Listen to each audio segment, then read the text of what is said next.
Hello ladies and gentlemen, this is Blue Maxima. I want to take you back to a simpler time. It was the late 90s / early 2000s. We couldn't afford a PlayStation 2 because they were really new at the time.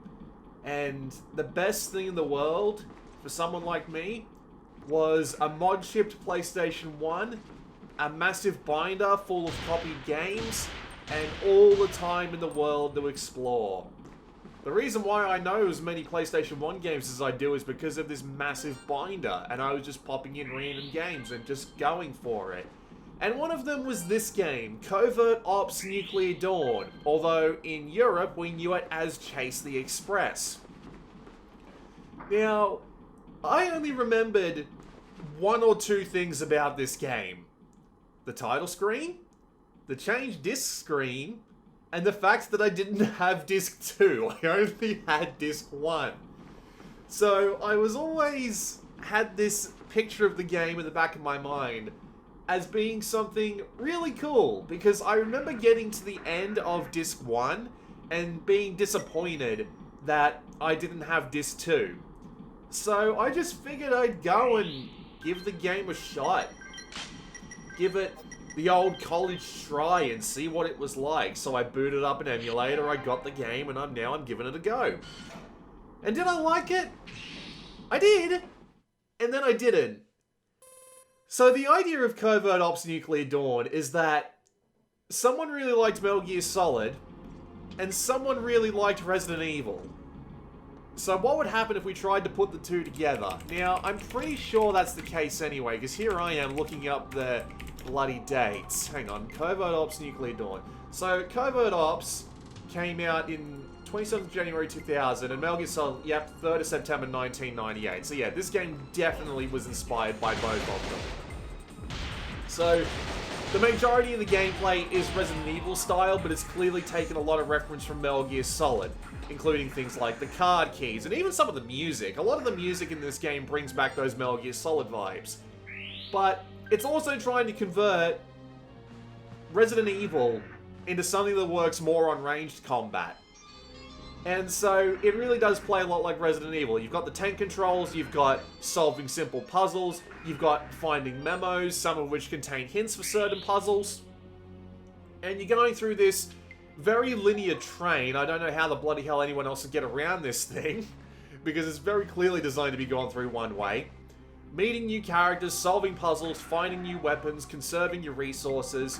And to be fair, while it's still relatively uncomplicated, it actually works quite well. The compressed spaces of this train are actually really neat for combat purposes, and while you can keep your distance and maintain a somewhat reasonable stack of ammo, combat is alright. The closer you are to the enemy, the more damage you'll do to them, which means putting yourself in a little bit of danger in order to get the most damage off.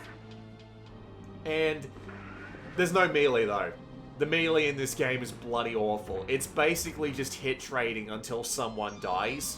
So you kind of need to worry about that.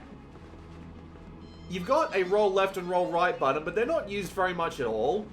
You can use them to dodge shots, but a lot of the combat in this game will be taking place around corners or in really constrictive train compartments.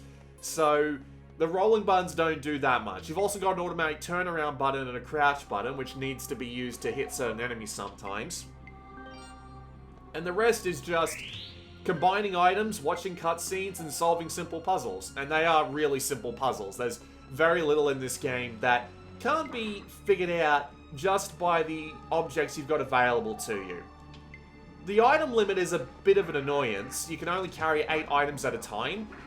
But you do have an item box that you can access from pretty much anywhere on the train, so it's not that big of a deal. It just might help you get around some of those more annoying puzzles where you have to combine 2 items because you just don't have the items you need. And also, carrying ammo can be a bit of a pain in the ass, as I found out. But honestly, the first hour and a half of this game, which consists of the first disc, is actually alright. I was enjoying myself through it. The plot was just slowly increasing, and you get this little nice effect of this train, the Blue Harvest, that's holding the targets that you're meant to save, traveling across Europe, because they're bringing up these cutscenes which are like, hey, you're in this area now. And it just gives the game that little bit of extra pressure, that little bit of extra progression. It's not like you have a time limit. The game moves along when you do the story beats. There's no in the background time limit going on. But it just adds to that presentation. And the presentation of this game is actually really good. It's got the whole Resident Evil fixed camera angle thing going on. But they really take advantage of the PlayStation 1 hardware here. And a lot of the terrain looks really good. Even on the outside, which is pure full 3D, it looks really nice. To the point where they use so many of the PlayStation 1's tricks that if you try and play this game in any, like, internal resolution increase when you do it on an emulator of that kind, it'll just look awful. Because a lot of the tricks they're using two-dimensional graphics, using some effects somewhere, stand out really hard. Like, if you're watching this video, I'm willing to bet that if this footage passed by one of these staircases, because I've recorded like 2 hours of footage and I haven't shrunk it down yet, when you walk past one of the staircases that goes upstairs, you probably didn't notice that wasn't 3D. And they even play around this with some of the neat tricks you can do. Like, it can be kind of hard to do things like see around corners, but when you're in certain rooms, if you hold the triangle button, it'll prop the camera up so that you can see down a hallway, which can be really useful if you're trying to avoid some enemies. And there's just a couple of other little tricks like that, which make it, you know, it makes it feel like they've put at least a little bit of thought into it. Including the fact that when you're examining objects, you get a message, and that message usually indicates, oh, there's nothing else to find here. But when you find an item, you'll bend down, you'll pick up the item. It's just those little design tweaks that make it work for that first hour and a half. And what really makes it work, and was what was really keeping me engaged, was the story cutscenes. And not because of the fact that they were actually good. It's really bog standard. The voice acting isn't very good. The CGI, the lips, tends to be a bit out of sync most of the time. It's mainly the fact that it's incredibly awkward. And in almost every single cutscene, there's some incredibly awkward element to it that makes me laugh every damn time.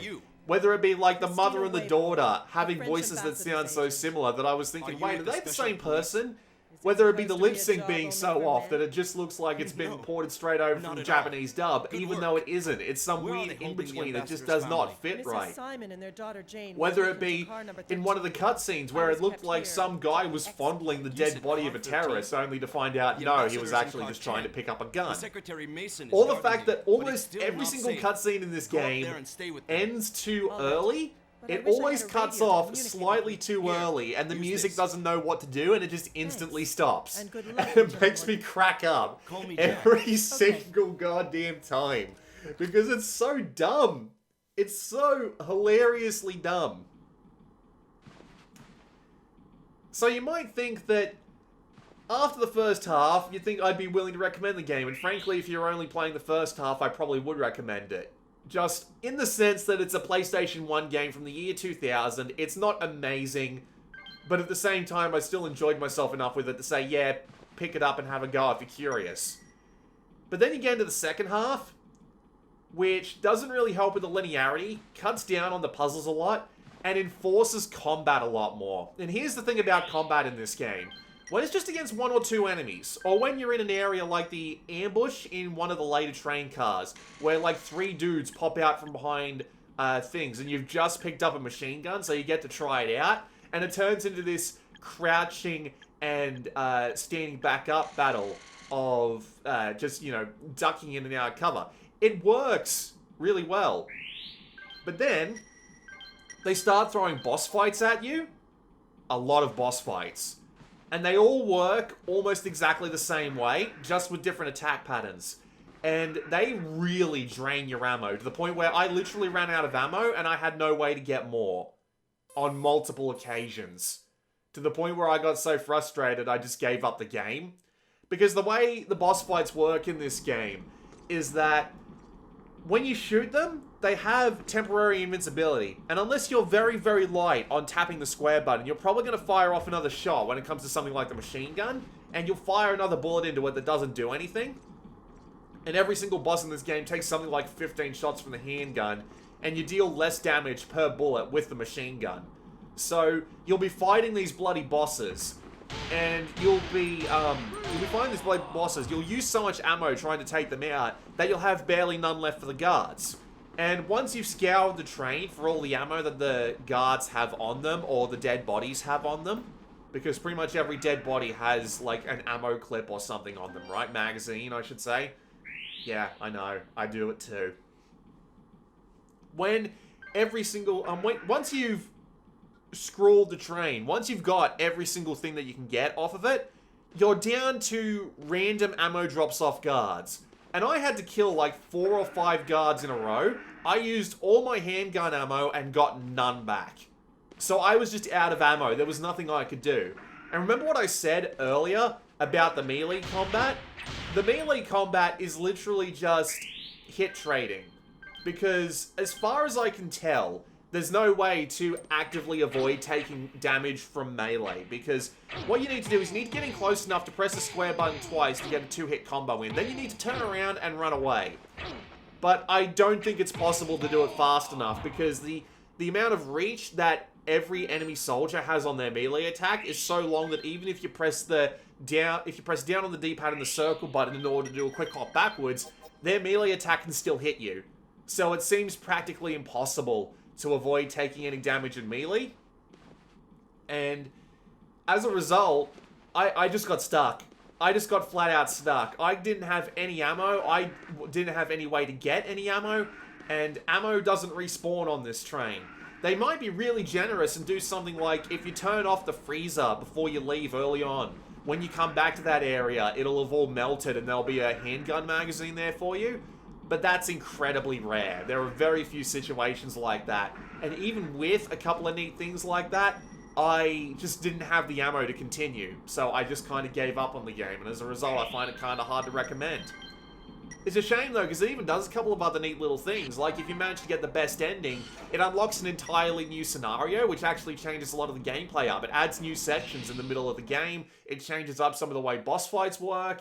And that would be a really clever way to encourage replayability if I even got to the end of the game in the first place.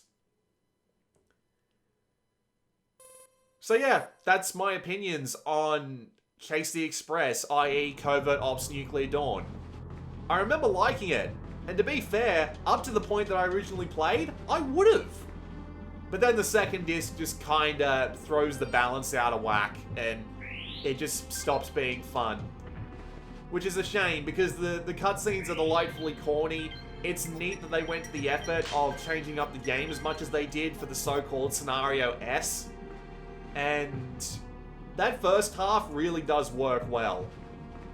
It's not amazing, but it does handle well enough to be a challenge. And I'd be lying if I said I didn't enjoy it. So yeah, that was just a little bit of a travel back into my childhood there for ya. Maybe next time we'll play a PlayStation 1 game that I know is good. With that said, this has been Blue Maxima. I'll see you all next time.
I'm Lieutenant Jack Morton.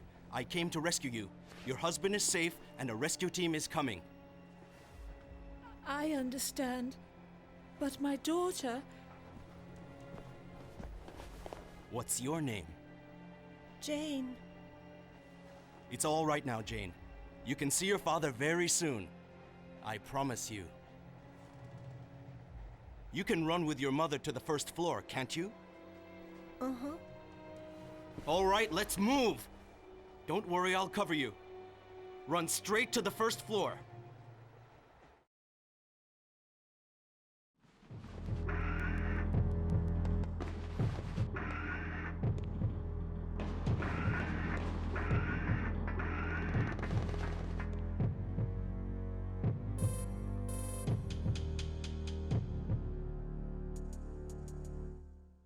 This is Jack. The hostages are safe and secured. What's the situation now? The rescue team is scheduled to arrive there in 5 minutes. They will meet with you at Car 14. After confirming the safety of Car 14, you will guide in the helicopters. Until completion of the rescue operation, you will be under the command of the rescue team commander. And who is he? First Lieutenant Anderson. Now get moving. Please just wait here. I'll be right back.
This is Jack.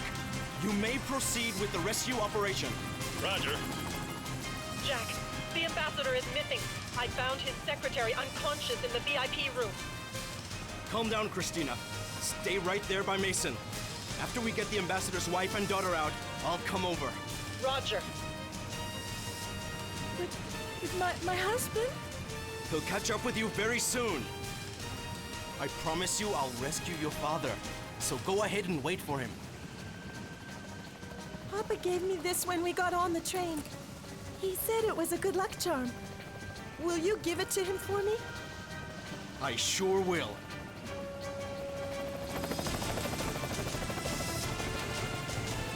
This is Jack. We have an unexpected situation here. I need the rescue team back here right now. What happened? I don't know. I'm heading for the VIP room to find out.